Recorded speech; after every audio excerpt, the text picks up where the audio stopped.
अस्सलाम वालेकुम। वालेकुम अस्सलाम। मतीन भाई कैसे हैं? तबीयत सही है? अल्हम्दुलिल्लाह, अल्लाह का शुक्र। आप सुनाइए कैसे हैं? कदम है मालिक का। मतीन भाई, आपका 20 दिन का पाकिस्तान नूरुल हरमैन के साथ कैसा रहा और क्या मामला रहे आपके यहाँ? अल्हम्दुलिल्लाह, अल्हम्दुलिल्लाह, होटल अच्छा अच्छा रहा। होटल का ये जो पैकेज था वो बिल्कुल अच्छा रहा। ज़ियारतें भी हुई, मदीना भी गए माशाल्लाह। बस से अपना बस का सिस्टम भी अच्छा था, आने जाने में कोई परेशानी ऐसी नहीं थी।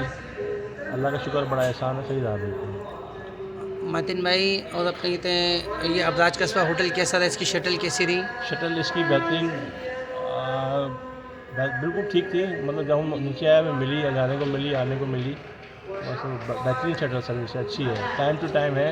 बस ये है कि चलता है। रश भी है थोड़ा बहुत, वहाँ तो हो जाता है थोड़ा बहुत, लेकिन वो इतना तो होता ही है हरम की तरफ, रश की वजह से। मतीन भाई, कामन भाई के लिए ये नूरुल हरमैन की टीम के लिए क्या बोलते हैं आप? अल्हम्दुलिल्लाह, बहुत अच्छा चल रहा है आपका, बहुत अच्छा चल रहा है। कामा भाई का, कामा भाई ने बहुत कोऑपरेट किया। रुझान भाई से भी मिला हूँ, मुलाकात हुई, वो भी उनसे भी बहुत अच्छा मिला। काशिफ से मुलाकात हुई, राशि से मुलाकात हुई। अल्लाह का शुक्र है, कोऑपरेट किया गया।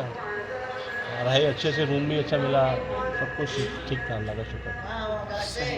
अस्सलाम वालेकुम। वालेकुम।